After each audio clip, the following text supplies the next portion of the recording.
صاحب تھے، وہ عالم نہیں تھے، حافظ نہیں تھے، علماء سے محبت تھی۔ ارے سن رہے ہو نا میری بات کو؟ سوتے سوتے سنو گے تو غلط سن جاؤ گے۔ ایک مولانا صاحب نے تقریر میں کہا تھا کہ نبی کے 4 یاروں سے محبت کرنا ایمان کی علامت ہے۔ نبی کے 4 یار، ابو بکر صدیق، عمر فاروق، حضرت عثمان غنی، علی مرتضیٰ، نبی کے 4 یار کہلاتے۔ عورتیں آئی ہوئی تھیں، وہ سنتی کم ہے، مونگ پھلی زیادہ چباتی ہیں۔ تو صبح کو اپنے شوہر کو پکڑ کر کہا کہ تم تو کہتے ہو کہ کسی سے یارانہ نہ کرو، دوستی نہ کرو۔ مولانا نے قرآن حدیث کے حوالے سے بتایا ہے کہ 4 یاروں سے محبت کرنا ایمان کی علامت۔ کہا تھا نبی کے 4 یار، تو کہا کچھ تھا وہ سمجھے کچھ، مجھے کچھ اور کہنا تھا۔ ایسے کہیں آپ بھی غلط نہ سمجھ جاؤ، اس لیے جاگنا بہت ضروری ہے، بیدار ہونا۔ ابھی مشاعرہ ہوتا، ایک پیر پر آدمی کھڑے ہو کر پوری رات گزار دیتا۔ چچا میاں منہ میں دانت نہیں، پیٹ میں آنت نہیں، لیکن ٹکاٹک دیکھا کرتے شاعرات کو۔ اور یہاں پیشاب بھی آ رہا ہوگا، پیخانہ بھی آ رہا ہوگا، ضرورتیں مجبور کر رہی ہیں، شیطان بھی کچوکے لگا رہا۔ میں کہہ رہا تھا مولانا نے لکھا ہے کہ ایک صاحب تھے، وہ عالم تو نہیں تھے، حافظ تو نہیں تھے، لیکن علماء سے، صلحاء سے انہیں محبت تھی، عالموں سے محبت کیا کرتے تھے۔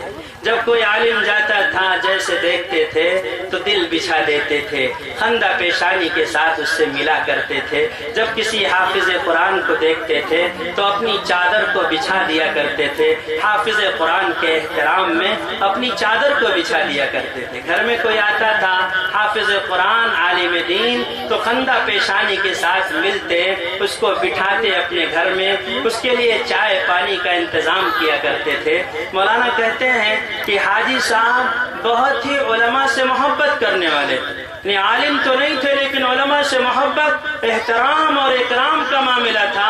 اتنا احترام، اتنا اکرام کہ ہر عالم کے لیے بچھ جایا کرتے تھے۔ پھر کیا حال ہوا؟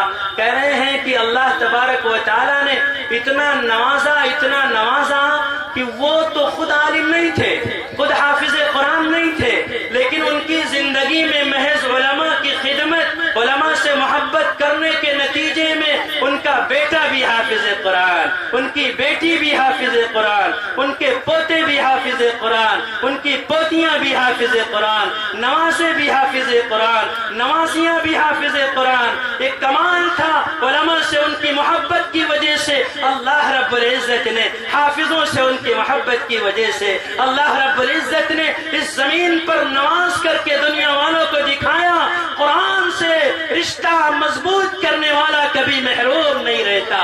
اس قدر علماء سے محبت، اتنے حافظ کہ جب انتقال ہو گیا تو اعلان کیا ان کے ورثاء نے کہ میرے باپ کے جنازے اور میرے باپ کی میت کو وہی آدمی کاندھا دے گا جو خود حافظ قرآن ہو، غیر حافظ میرے باپ کو کاندھا بھی نہیں دے گا۔